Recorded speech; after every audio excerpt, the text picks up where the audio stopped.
It's the eCommerce Master Plan podcast. Here to help you solve your marketing problems and grow your e-commerce business.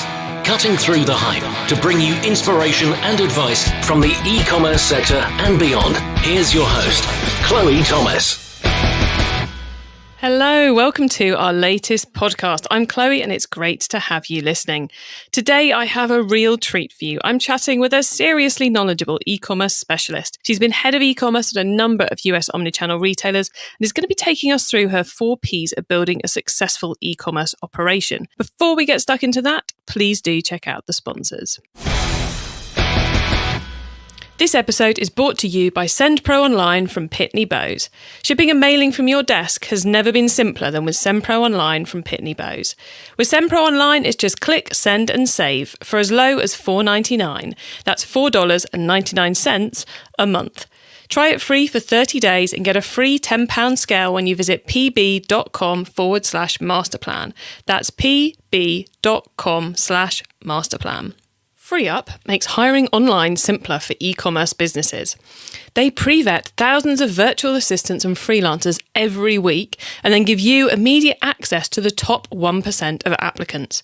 Check out why 10,000 plus businesses have already signed up for FreeUp.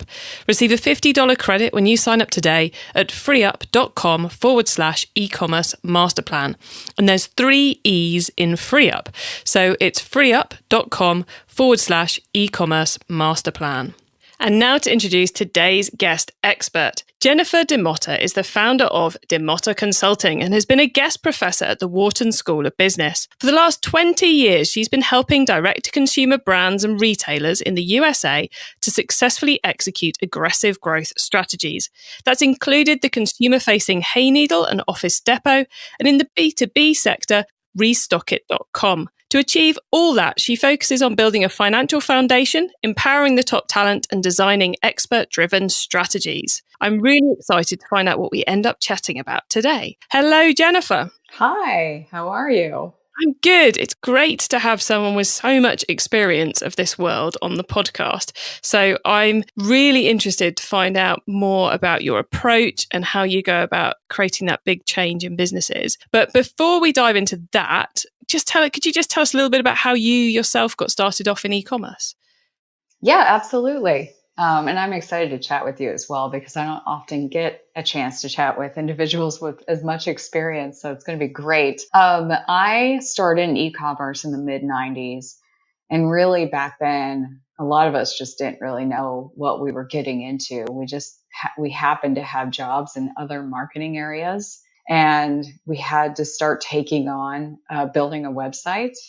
And so my first gig was really more or less a side gig from being in catalog marketing. I was doing some analytics work and segmentation work on the catalog side, and they wanted to pull together a team to grow or to build up their website. So that was really the first time I got a chance to put my toe in the water. And after that, I took on a couple email marketing roles because they were very closely aligned at the time to catalog. And I think that's really how I got into that digital world. And then eventually I fell into heading up more and more responsibilities across all the digital marketing channels, and eventually headed up the entire e-commerce business, and which included all of the P&L management strategy and building up the team. But it really started with this sort of accidental jumped into a task force that created a website. And then 22 years later,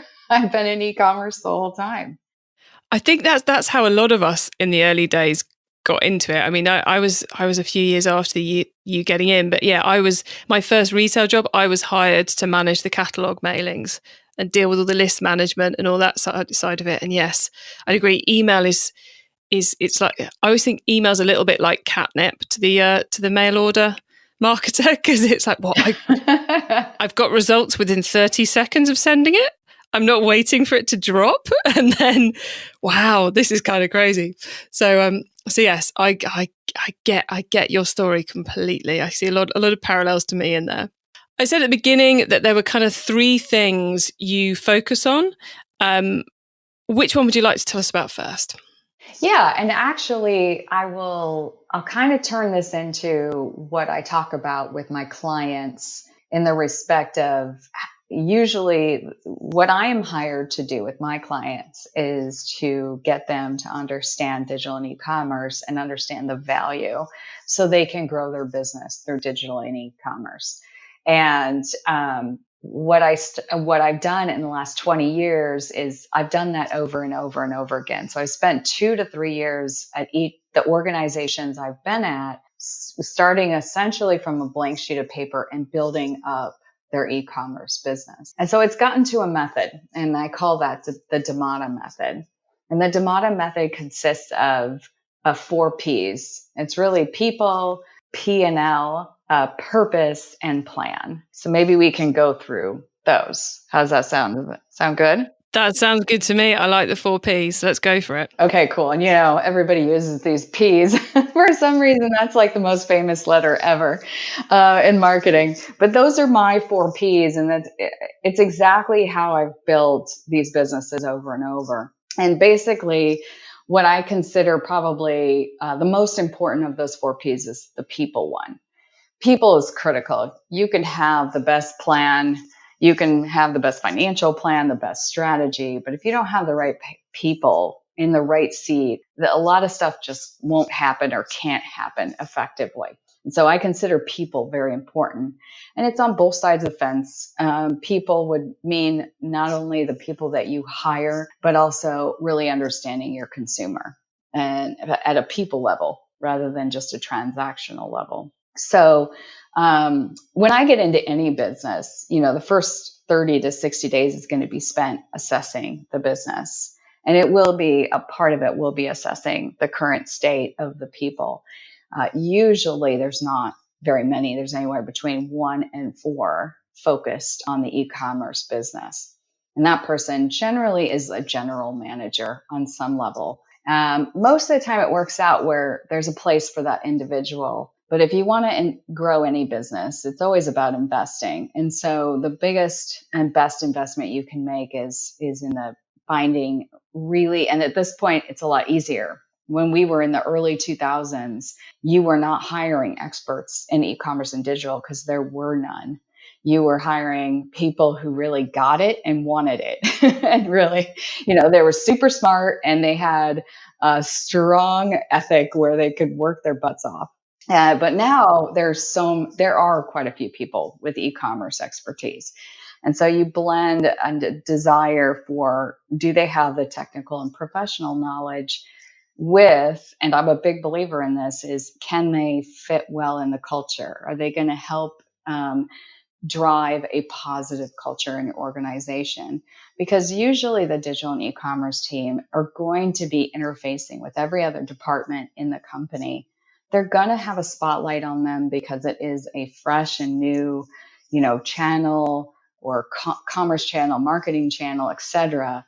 And so these people you have to really not only think about from the perspective of finding people with expertise, but finding great people who are great leaders, who, can encourage the right behaviors and who have the wherewithal to be able to communicate upwards to the side to their peers and downwards to people who work for them. So I'll kind of pause there for a second. What are your thoughts?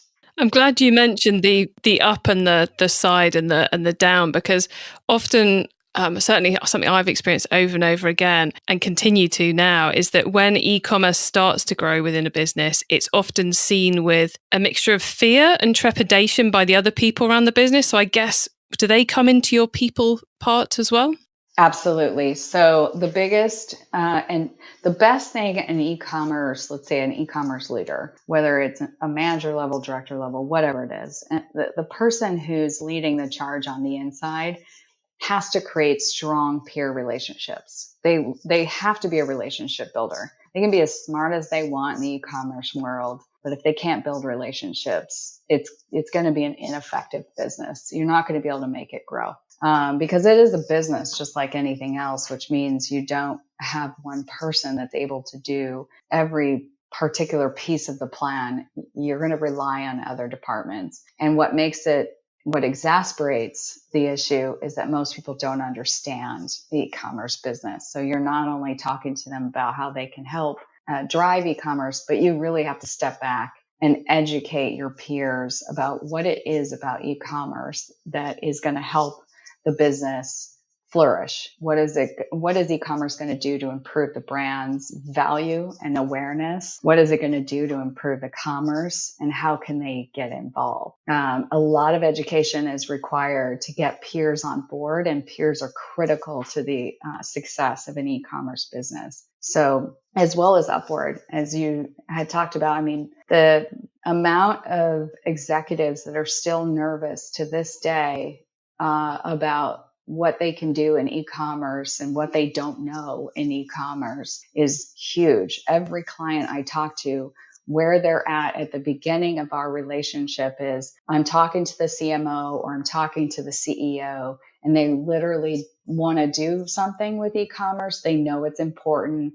They can see the obvious macro economy with what's been done in e-commerce, but they have no idea where to start, what it means, how they're going to make it flourish, who they hire, how other departments are involved. So when you find that first individual that really is on the inside of e-commerce, they have to be super effective at educating, building relationships, and helping others see the value of e-commerce. And I guess with those CEOs and CMOs who are kind of they know it's important, but they're yet to be fully convinced or to understand, the P&L's got to be quite an important part of convincing them, hasn't it? So what comes under your P&LP? Yeah, so that's the second one. And we know that the CEO, usually the CFO, and other executives around the room, so it's kind of like when we all might not talk the same language. Well, we all do talk the same language when it comes to numbers. And that's how we can start to look at things the same way. So you can get them a little bit out of fear because they don't know the e-commerce language. You walk in there and you talk SEO, SEM, like all these acronyms, and they're like, what does that even mean? But when you break it down to a typical P&L, revenue, expenses, gross margins, EBITDA, and you start to show them what could a P&L model, what could a financial model really look like in an e-commerce business? These are the expenses in the business. This is what drives the revenue. And I often like to show executives how revenue can be driven, both a couple different perspectives, and you can get a little bit more advanced over time. But I start with the three levers: traffic, AOV, and conversion to get to revenue.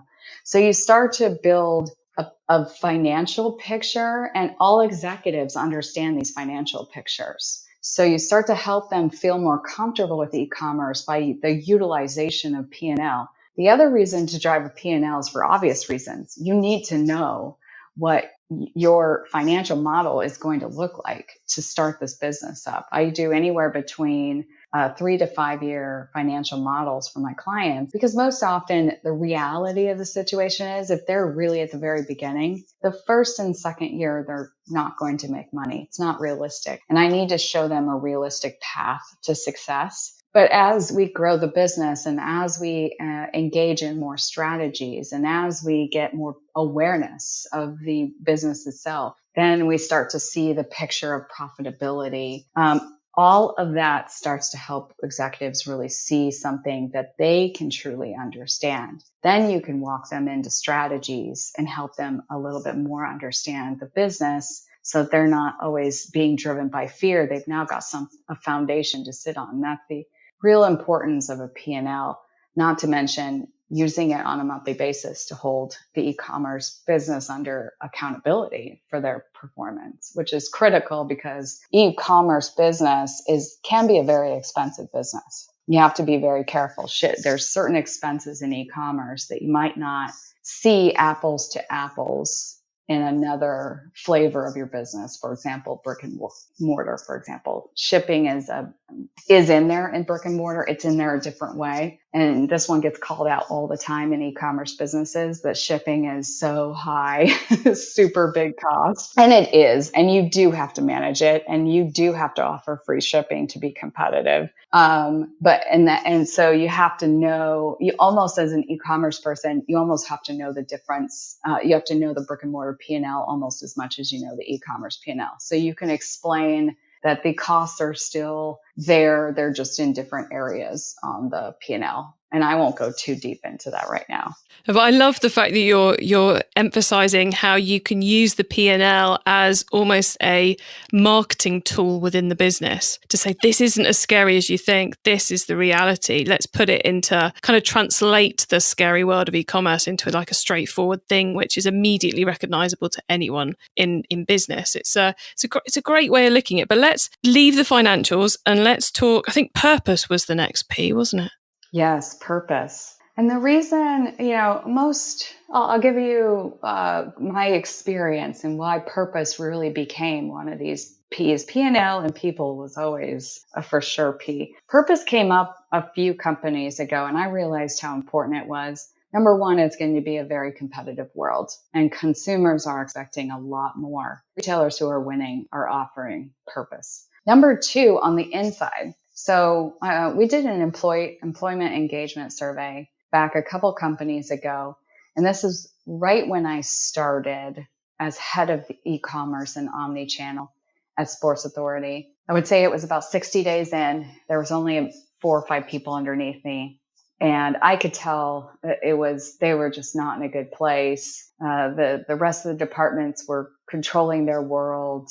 So they felt like they had no control. So I had a lot to turn around, basically. So we did an employment engagement survey right at the beginning for the entire company, and the e-commerce team was like extremely low. Now, some of these other factors were a problem, but one of the things that came up over and over again was we don't know what the vision of this e-commerce business is, and we'd like to understand the vision. And I put money on it for that. If anyone does an employee satisfaction or employee engagement or employee feedback survey, and they don't have a clear vision, which they say that most companies don't. Most executives think there's a clear vision. And then when employees are asked what that clear vision is, most employees cannot name that clear vision, but they want it. Well, you've got 2 people at the top who have very different visions that they're really convinced the business is applying to. That's a whole conversation within itself. For sure. So employees are driven by, just like consumers are, by something having purpose. We all are in life. If you think about your personal life, when you see something that has real purpose, you're very magnetized towards it. And it drives your motivation, improves your productivity, because you're more ready to be supportive of something with purpose. And when you don't have purpose, it can be exactly the opposite, which is why we have one of the reasons we have such low employee engagement in the US right now. So I really stepped back and I said, we've got to spend the time building purpose. It has to be compelling to really 2 major audiences. It needs to be compelling to employees, and it needs to be compelling to consumers. So our purpose has to be tested through feedback loops, through feedback surveys. And so we built out a purpose that very next year after I hired a number of other people because I needed to build up the e-commerce team. Then we built out a purpose and as well as plan, which we'll get to in a second. And we did another employee engagement survey. We went from being the lowest engaged team to being the highest engaged team in that company, which was very large, many departments, and no more comments. They were more or less saying, we've got what we need now. We're highly motivated. We understand where we're going. We're bought into what we're doing. And it was a major turnaround. So I realized I didn't have that P in there, and I realized how important having a purpose really is. And we're talking, just to clarify here, we're not just talking in 3 years' time, we want to be doing 5 million. We're talking the reason for the existence. Are we kind of the softer side of it, not just a hard and fast profit number? Oh, yeah. The hard and fast to me, the P&L and all these dots have to connect. You as the leader really have to see how people, P&L, purpose, and plan make sure they're all connected. Because the minute that they're in array or conflict or disarray and conflict, then you're in trouble because other people will see that as well, and you're going to have a problem. So you really have to see how those dots connect. The purpose is definitely saying, this is who we are. This is what we're driven by. And that is not only communicated on the inside, but in some way or shape or form is communicated in every single thing that you do customer facing as well. So it really starts to flow through the plan, and the dots have to be connected back to what you expect of people when you're hiring people and what you expect to see in the P&L plan. Cool. Let's talk plan then, because you mentioned it a couple of times. And how does this P&L and this purpose actually get delivered? Yeah. So the purpose is, it's still pretty big. It's a means of saying, this is who we are, and this is also what we aspire to be. But now you got to say, okay, what are the steps I'm going to take now to head in that direction? Because most often you can start taking some small steps, you can start taking some larger steps, but you're not like 100% there. You're building a purpose that's not fully, it's not fully executed at the very time that you have built that purpose. So now you need to come down a notch and say, okay, what am I doing this year? Possibly at a monthly level, possibly at a quarterly level, depends on the client I have. And then in respect of specifically, what is it? Who is the owner? And how am I going to measure the success of this action or tactic? So it gets down more or less to a tactical plan. And that is something, again, people need to see that plan ties directly to the purpose. They need to see those dots connected. And once they see that, you focus on the tactical plan with your folks. And now you're accountable to the tactical plan and the P&L. You've built the foundation of the purpose in people. Oh, nice. I like it. And I like the fact you're saying about making it a quarterly or a monthly focus for that plan, because I find a lot of people fall into the trap of trying to drill down to some kind of weekly piece, much bigger scale projects than you can really achieve on a weekly basis. So I like that monthly, quarterly focus. Have you got any advice on how to decide whether it's a monthly or a quarterly focus? Yeah, that's a great question. And going back to your weekly, I've tried some of the CEOs I've worked with. They have such, there's some small businesses I work with out there, and they believe in weekly. We try it for 3 months and it doesn't work. Weekly is just too small of a time frame to have any meaningful action inside of that time frame. I find it puts too much pressure on as well. There's no kind of safety valve built in. That's true. That is very true. And so it really should be driven by the time frame in which you believe this tactic can be achieved. So you won't always be on a monthly or a quarterly. You might have monthly plans. So for example, I had an operations team. There were certain things that they were achieving on a monthly basis. So the management was managing and looking at what their achievement rates were and success rates were on a monthly basis. That worked for them. Versus I had a usability team that focused on the user experience of the website. And as much as they would do maybe something within a quarter, there were large enough projects that took longer than a month. And so it wasn't worth coming back around every month and saying, where are you at? Where are you at? Where are you at? We already did that anyway in daily conversations of reviewing things and all that. So, you know where things are at anyway. But when it comes to really meeting about these things, it's going to be it's more or less, did you hit the date? If you didn't, let's talk about why. Let's do some postmortem. Let's understand what happened. And have we had time to look at what the measurement, what the impact of the success measurement is? Those are really the two things you want to talk about in these discussions. Everything else, you're going to either have in a one-on-one, or you're going to empower your team to do it and not, and trust that they're going to get the things done that they've said they're going to get done on a monthly and quarterly basis. And that's another thing I'm a big believer in as well, is empowerment. To me, creates much more motivation and productivity than I think most people give it credit for. And it's so much easier to manage people who you trust and who feel empowered to get on with their job as well. So much easier. Well, if you don't trust them, you have a different issue, right? You don't just start applying pressure if you don't trust them. You have to say, well, what's the root issue? And I've got to focus on the root issue. Now, Jennifer, I can't have someone with your level of experience in this world of e-commerce on the show and not ask you about where you think the world of marketplaces, so the Amazons, the eBays, the Walmarts, fit in the world of e-commerce these days. Because I see a lot of people taking different strategies, some ignoring them, some going hell for leather on them, whilst also running their own stores and their own e-commerce operations. Where do you sit? Where do you think we're going in the world of marketplaces?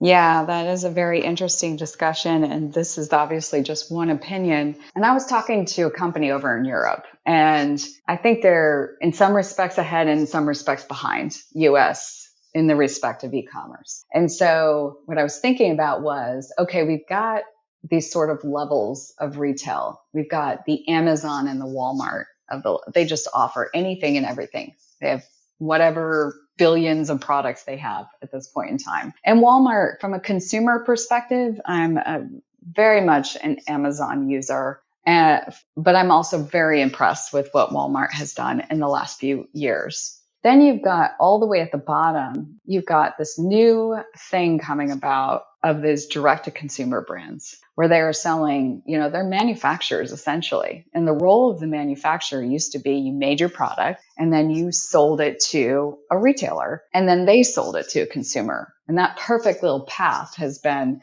just changed from this linear thing to a bunch of spaghetti because retailers make their own products and now manufacturers are going directly to their consumer via e-commerce and even more so via channels like Instagram. And so then right in the middle is all this specialty retail, whether it's something like a Best Buy or something like a Sephora. And they're going to get the most pressure because, if I know what product I want and I'm just going to be wanting convenience very quickly if I'm buying online, I very easily could buy that off of Amazon, Walmart. Why not? I have everything set up. It's free shipping. It's 1 day delivery or same day these days. Why wouldn't I just buy my beauty from Amazon? It's all there anyway. And then these direct to consumer brands are super special because they've got this whole new purpose underway. They're offering certain brands, I guess, are really smart. They're offering exclusive products. They're not selling in any other channel. And they're just creating sort of a cult-like environment with their consumers. Consumers are super excited to engage directly with these guys. So I think actually the biggest challenge will be with these middle guys who are retailers, but are just trying to find their differentiation, essentially, something that's very compelling that gets a consumer away from Amazon and not also excited about a direct-to-consumer brand. Then with direct-to-consumers or manufacturers, the first thought is, one of the first thoughts is, should I sell these products on Amazon, Walmart because of the eyeballs, the law of large numbers, essentially. And it can be a very compelling thing to do because it will bring your revenue line pretty high. The issue with selling on Amazon, Walmart, wherever else, it's not just about them, but they're just representative, is they're going to price pressure you. So there's a little bit of the carrot and stick. They get you excited because of the eyeballs and the amount of revenue you can earn. But then the stick is they will do things like put price pressure on you. They will pretty much say that in order to keep selling your product, you've got to reduce your cost over and over and over and over again. And pay for advertising as well. It's like the double whammy. And then I was going to go right into that one. Their new thing is to go, now the only way, think about it, because there are billions of products on Amazon, you're not just going to get found anymore. It doesn't work the same way it did 10 years ago. You're not going to get found. So now on top of getting price pressure, you now have to pay to even get found in the first place. And so you're paying your marketing fees, plus you're paying, your fees to sell on Amazon. And my suggestion is to build, again, almost a mini 4P for this type of activity for Amazon or Walmart, because you really need to understand, why are you doing this in the first place? If you're just generating income, is a risky long-term income initiative. It is much better as a short-term income initiative. And be careful, because over time your EBITDA will erode. And I was talking in another podcast interview about, it was interesting. I love this comment. It was like, the E will come out of EBITDA very quickly. I thought, yeah, that's a really succinct way to say, if you're going to get involved in Amazon, Walmart, you've got to be careful. Particularly if you haven't built your brand up. So the whole key to all of this sort of circle and model of commerce and all these ways you can sell your product is, the more brand awareness you have, the more control you're going to have over these conversations about what products you can sell and what price you're going to sell them at. The less brand awareness you have, the less control and the less leverage you're going to have. So that's, I think, also a reason why these individuals build up their direct to consumer business, like Casper, for example. They're in a position at this point in time of having a lot of leverage when they go meet and they're at the table with a large retail partner. They're not going to have these conversations, because Casper has built up a moat of who loves their product and who's going to stick around with their product. And there is a lot to say in the timing of how you work with Amazon and these larger wholesale partners versus getting yourself out there and starting to build up your direct to consumer business first, so that you've got a brand to build some leverage around. E-commerce Master Plan is supported by some of the greatest companies in the e-commerce sector. Here's a reminder of who they are. Shipping and mailing from your desk has never been simpler. With SendPro Online from Pitney Bowes, it's just click, send and save for as low as $4.99 a month. Send envelopes, flats and packages right from your desk. And for being an e-commerce master plan listener, you'll receive a free 30-day trial to get started and a free £10 scale to ensure that you never overpay. Save time and money on mailing and shipping with SendPro Online. Starting at $4.99 per month, you can also qualify for special USPS rates for letters and priority mail shipping, calculate exact postage online, and do it all by printing from your PC. Go to pb.com/masterplan to access this special offer for a free 30-day trial plus a free £10 scale to get you started. That's pb.com/masterplan. Experience shipping made simple with a free trial of SendPro Online from Pitney Bowes. Tired of posting jobs online and running into unqualified applicants? FreeUp is your solution. FreeUp interviews thousands of e-commerce freelancers each week and only allows the top 1% into their network. From Amazon to Shopify to Facebook ads to graphic design, they've got someone perfect for the role. Sign up today at freeup.com/e-commerce masterplan and get a $50 credit towards your first hire. That's freeup.com/e-commerce masterplan, and there's 3 E's in FreeUp. It's time for the top tips round. I love this section because it gives me and our listeners some really quick ideas for taking our businesses to the next level. So, Jennifer, you've given us so much great advice already, but are you ready for a couple more top tips? Sounds great. So first up, the book top tip. If everyone listening to this podcast agreed to take Friday off and read a book to make their business better, which book would you recommend? So this is the book I always have each of the clients that I have read. It's 5 Dysfunctions of a Team by Patrick Lencioni, or any of Patrick's books, but that's my favorite book. Oh, not one I've come across. I'm going to have to add that to my reading list. Okay, the traffic top tip. Which marketing method do you either prize above all others or think doesn't get the press it deserves? Yeah, I actually feel pretty strongly about email. I still think that is a method that is still strong. It is very cheap. It is one of the strongest methods to create relationships with current customers or subscribers. And I think the challenge right now is having great content. But the reality is that Every marketing method is saturated right now, whether it's Instagram or email or SEO. So it's really not about the saturation, but it's more about creating great content with existing subscribers and buyers.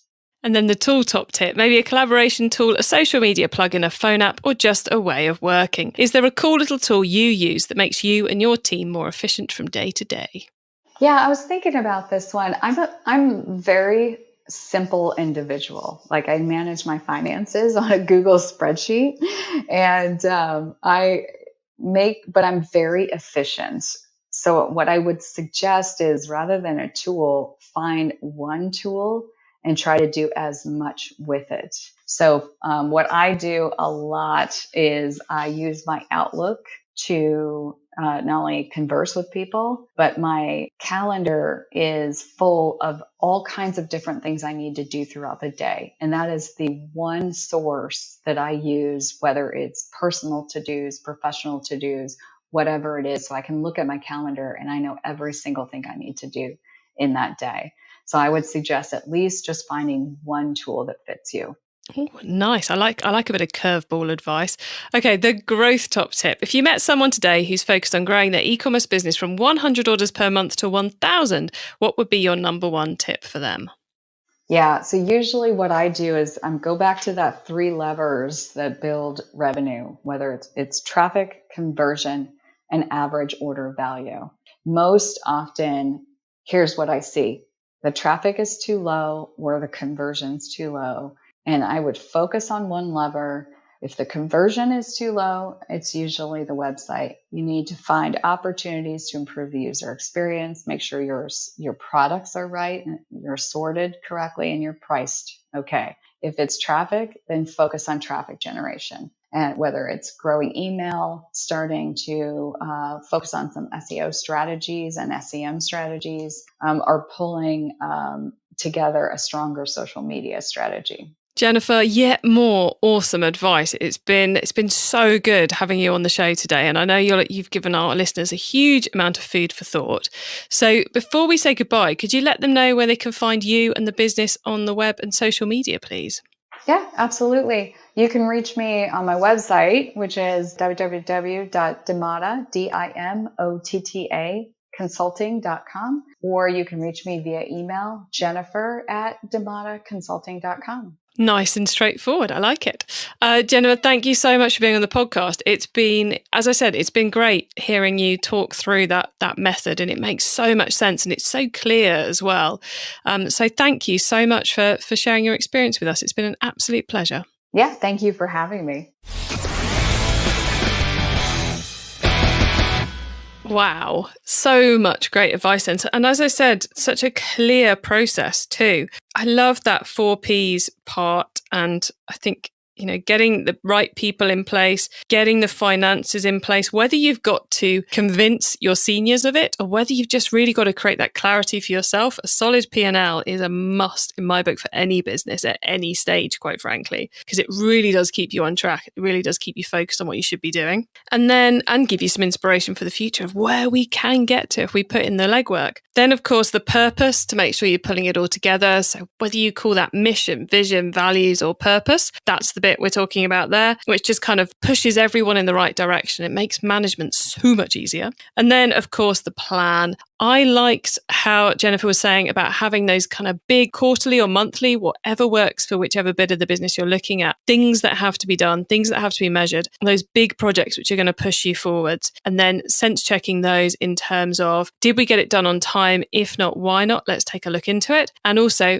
what impact did this actually have in the business? How many of us do big projects and then don't actually look at whether they were worth doing or not? And then that great advice around ever-changing place of marketplaces in our ecosystem too. To get your hands on the notes from today's show, including the top tips, links, and details of related episodes, then head over to ecommercemasterplan.com/podcast. And if you're listening via Apple Podcasts or iTunes, please do give us some feedback via their review app. I hope you have a great week. Keep optimizing. Thank you for listening to the eCommerce Masterplan podcast. Find out more at ecommercemasterplan.com/